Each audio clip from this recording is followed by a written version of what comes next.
Okay, I finally have another update for this game I've been making on the Apple II. It's been a long time, sorry about that. I think it's been like 8 months since my last update.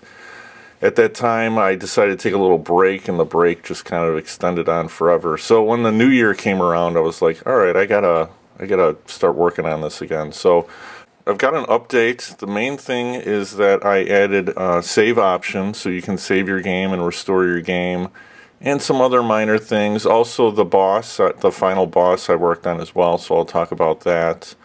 So, but first, if you look at the characters I have here, each character has their own ability to save, so you can actually like have 4 save files if you figure 1 per character. So when I go to Lauren Leaf here, you can see I could start a new game or continue to save game. And so if I start a new game, and before I get into that, let me just talk about the controls. One of the updates I did for the controls, if you remember, you could play this with a joystick or a keyboard.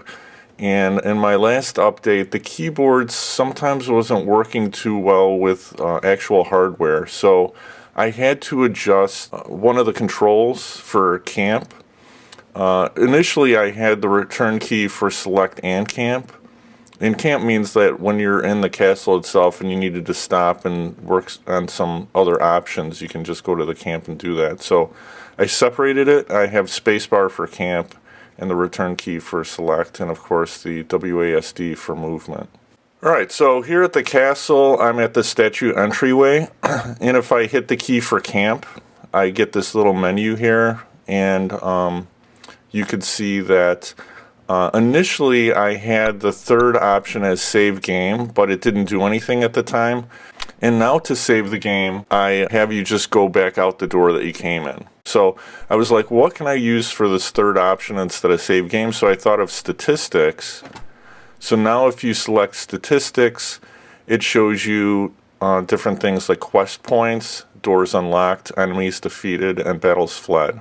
And for quest points, I had like in my program flags where I knew like the computer needed to know if a person went through a room or opened a door, so you know everything would be the way it needed to be. So I just changed those flags in my program to quest points, and so since there are about 25 flags in my program, those are now quest points. And you can see how you progress, so as they go up you can see, hey, I'm getting closer to the end here.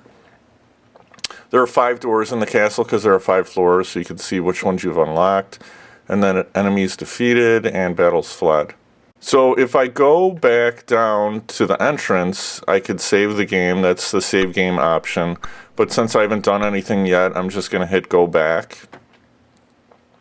And right now I'm going to go just on a little adventure here for a bit to change some of these numbers in my statistics and my attributes, and I'll be back and we'll go from there. Okay, I'm back. You can see my attributes have changed, the strength, dexterity, and so on. If I go to statistics, you can see that I now have 3 quest points. I haven't unlocked any doors yet. I've defeated 5 enemies and I've fled 1 battle. And so if I go to save game, it will save that data. And then in my camp menu, I can go to quit game, go back to the title screen, and then choose my character. If I go to continue game, then you can see that everything is just as it was when I saved it. So that way you don't have to try to solve this game in one sitting. So another thing too though is that I just want to warn you that I don't know yet how to trap errors in my program.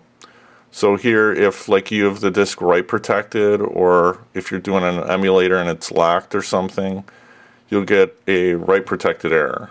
So you know, I know in BASIC you can do statements like on error go to, you know, line 100, and then you can kind of divvy it up. If it's error 6, it's file not found, error 4, it's write protected, things like that.